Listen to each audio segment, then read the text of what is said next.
बाबा,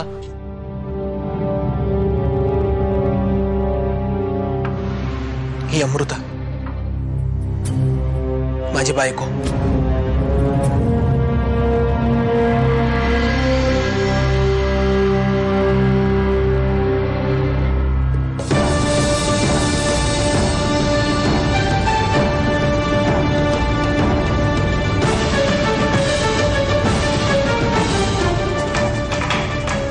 बाबा please please बाबा, माझं ऐकून तरी घ्या. मला तुझं आता काही ऐकायचं नाहीये.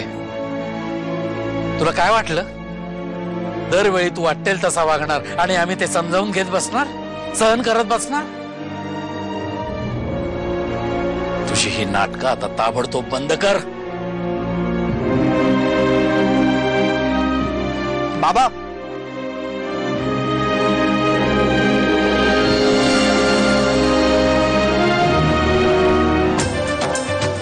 देवू, रडतेस का?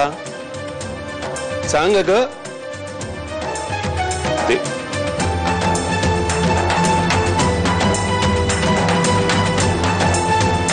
तुझी खरंच खूप मदत झाली आम्हाला. आणि बाबा आणि अम्मी वाट बघत असतील ना तुझी. जा तू. पण त्यांना या प्रकाराबद्दल काहीही सांगू नकोस. नाही, डोंट वरी. उर्मिला, आपण त्या सत्याला जन्माला घातला ना, तिथेच चुकलंय सगळं. त्याला वाढवताना सगळं चुकलंय. कसला भोगवटा आहे मला काही समजत नाही. मी काय बोलताय हो? काय नाही, खरं तेच बोलतोय. माझं तर डोकंच सुन्न झालंय. अजून थोड्या वेळानं मी सुद्धा वेडा होईन. हे पहा, तुम्ही काय झालंय ते नीट सांगाल का? सत्यजित कुठे आहे? सत्यजित आपटे आहेत ना, आहेत त्यांच्या बायको बरोबर, म्हणजेच या वाड्याच्या सुनेबरोबर आहेत.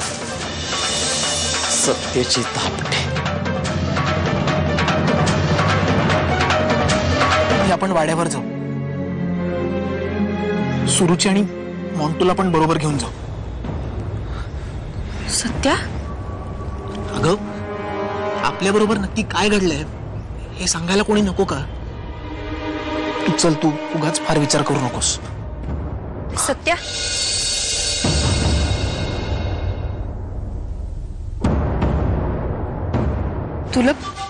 तुला काहीच कल्पना नाहीये? कशाबद्दल? सुरुची अजून ICU मध्येच आहे. आणि काय?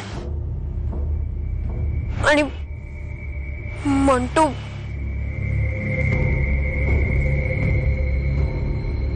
मंटू बॉम्बस्फोटात गेला.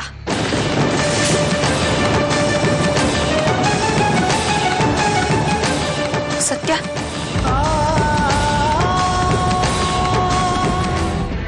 मला तर काही कळेनासच झालंय आता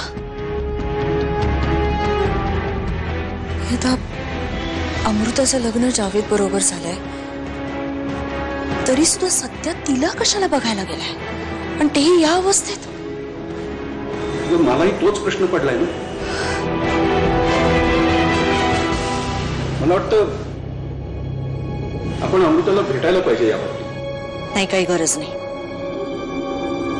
हे बघा, सध्या आपल्यासाठी सुरू जास्त महत्वाची आहे. देऊ, अगं काय करतेस तू? देऊ, उतर खाली. माझं ऐक. नाही, तुझं ऐक ना. मी आता कुणाचंही ऐकणार नाहीये. देऊ, असं वेडेपणा करू नकोस. माझं ऐक. देऊ, अगं माझं ऐक. खबरदार, पुढाला तिथे थांब. हे देऊ, जीव देऊन प्रश्न सुटणार आहे का? सुटेल, निदान माझ्या बाजून तरी सुटेल. नाही देऊ, माझं ऐक. असा वेडेपणा करू नकोस. ऐक माझं. देऊ, खाली उतर आधी. सुलभाताई,